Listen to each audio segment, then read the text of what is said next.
Bismillahirrahmanirrahim. First of all, I would like to thank the Evolve and the Technique team for inviting me over here. Somehow or the other, this topic of entrepreneurship has been my passion and somehow or the other weakness also. I've been almost following this for 36 or 37 years. Fortunately, it's very difficult otherwise to say, but to induct some system through the entrepreneurial process. In the military, I have about 10 systems which were sold to the Pakistan Army after having a proper competition with even foreign competitors. So my point is very simple. If you have a passion and a dedication, I'm sure entrepreneurship is the thing which you should follow. But instead of giving you the challenges and everything, this is all theoretical, I would call it. I am an active learner, and that is, in simple terms, a practical person. And I usually don't believe in theories, it's more of practical. So I would just say one thing, and I learned it once reading a book. Somebody said, what is entrepreneurship? Entrepreneurship is nothing but doing business, and that's about all. Don't go into jargons of lengthy sentences and definitions. Just remember that entrepreneurship is doing business, and business is what is primarily a trade, and trade is what is your Islamic teaching also. The trade is something which encompasses almost everything. Now, having done with the definition, I remember Harvard, somebody went to Harvard and asked them, what can make a successful entrepreneurship, and what is the success story of Harvard itself? And they said, it is all one sentence. They said one sentence and you make an entrepreneur in one sentence, which makes Harvard so huge and so respectful. They said, yes. He said, what is the sentence? He said, find a problem and solve it. And this is exactly what, as an entrepreneur, you should do. Just look around you, ask friends, look for a problem, and problems are many. So find out the problem and just solve it. And that's the secret of the whole damn thing. Nothing, and I would say, in fact, even coming to this sort of audience and this sort of arrangement, I don't believe that this is practical.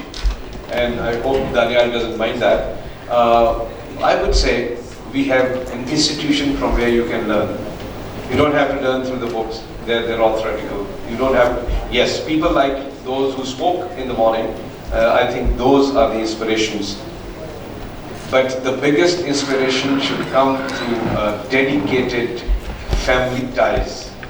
There was a time when our grandparents, when our parents used to tell us storytelling.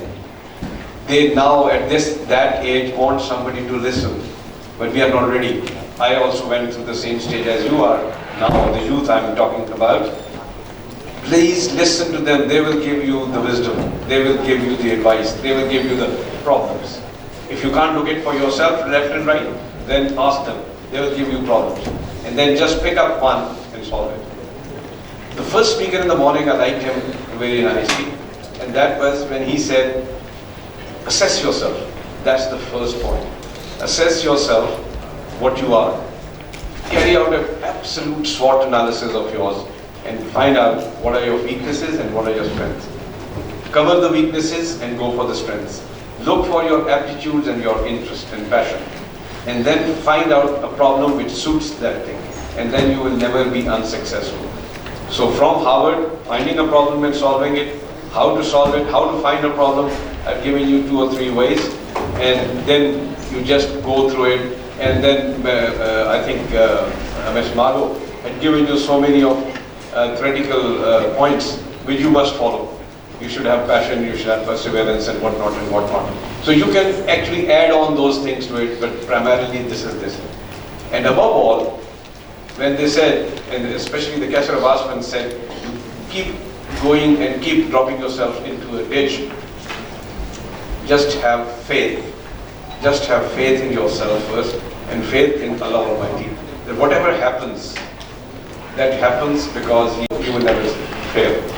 So this is what my lesson is to you.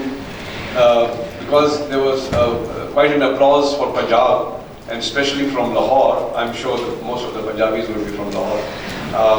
I would just ask you, did JD was an entrepreneur? Did he come to a university?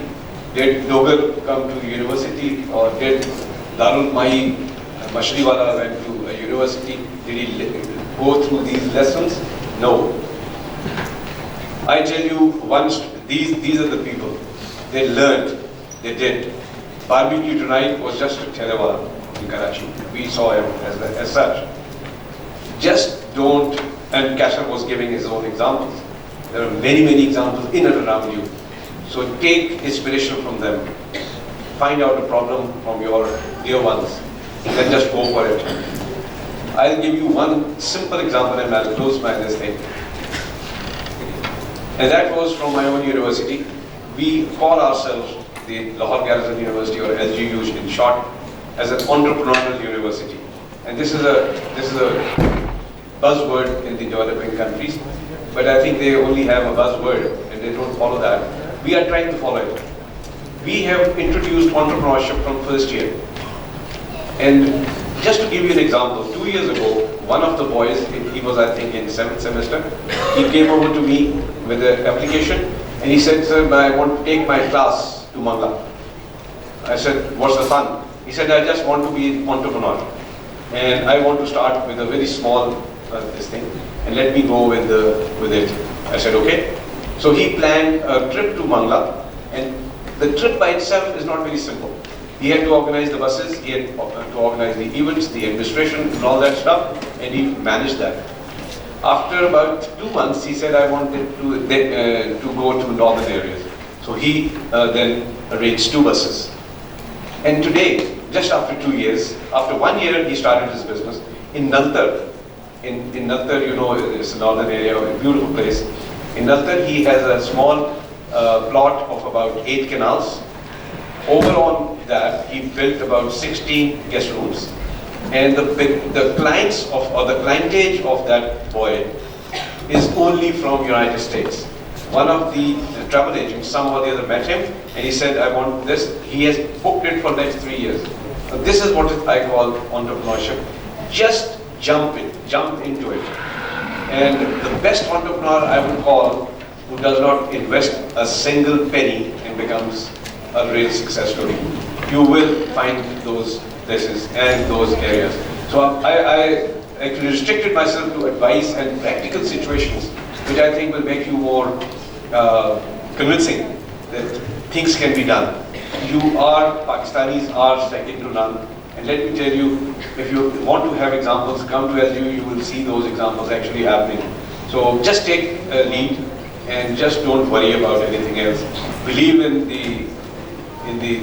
powerful, the most powerful, and you will be successful.